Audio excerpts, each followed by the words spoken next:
Hi, we are hearing a lot about AI agents. It's a thing, they're coming. It's no longer a future thing, it's a now thing.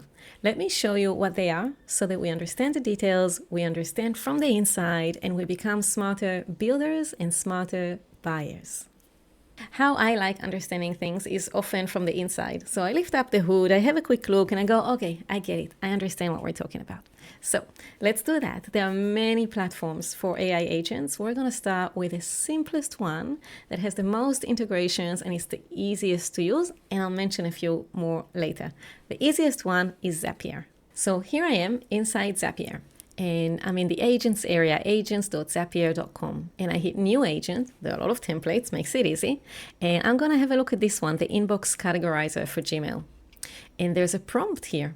When you ask me to categorize emails, I'll do the following. Retrieve all emails in your inbox. For each email, analyze its content, determine the category, important, work, personal, or to do. And then I'm going to apply the selected label and provide a justification. Beautiful.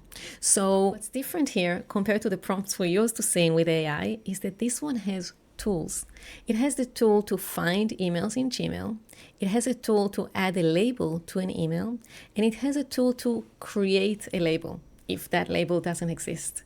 So that's what makes an agent a prompt, a good, well-written prompt with tools. And the agent has agency through its tools and autonomy to decide when and how it's going to use these tools. It's not a deterministic flowchart. It has tools, it will do its best with them. I can also create an agent from scratch, and we'll just skip the step of describing what we're trying to do and go straight into configuration, where we can give a prompt here, include all sorts of tools in it, like allow it to visit a website, search the internet, or link all sorts of thousands of systems. And I can create triggers. Do I want this agent to work on demand when a user is asking? Do I want to schedule it every day at 4 p.m.? Do I want to trigger it via a Zap, so as part of another process? Or do I want to have a trigger from any app? For example, when a new spreadsheet row is created, or when a new event is created, or a new calendar or event is started, or event has ended, all sorts of triggers. Let me show you what this looks like in another platform. So this is Microsoft Copilot Studio. It doesn't look as good, but it's very similar. So there's an overview for my agent that has the instructions. It has knowledge, which I could do in Zapier as well. These are files, templates, policies, whatever knowledge, background knowledge I need this agent to have. We give it tools, just like in Zapier. We can give it other agents to work with. And we can even create channels. So with Microsoft Copilot, I can decide where this agent will be available in Teams, in SharePoint, or even in the Copilot environment itself on the side here where there's agents. And of course, there's now agent mode inside ChatGPT.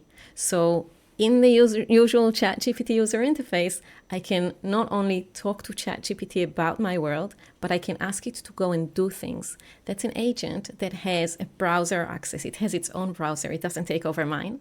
And it can go and click things and do things, make files, add things to shopping lists, make purchases on my behalf, do all sorts of things. The ChatGPT agent is still a baby. It's a bit slow, it's a bit clunky. It can work on something for 40 minutes and then just stop for no reason. But that's okay. It's learning. It will get there. So what do I think you need to do today?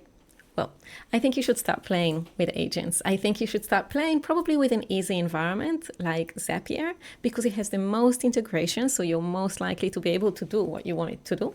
And it is really the easiest user interface compared to them all. Agents are where real automation with AI is going to happen. And we're going to interact with them in two ways. We're going to build simple ones like we've just seen, and we're going to buy or rent ready-made ones that others have developed.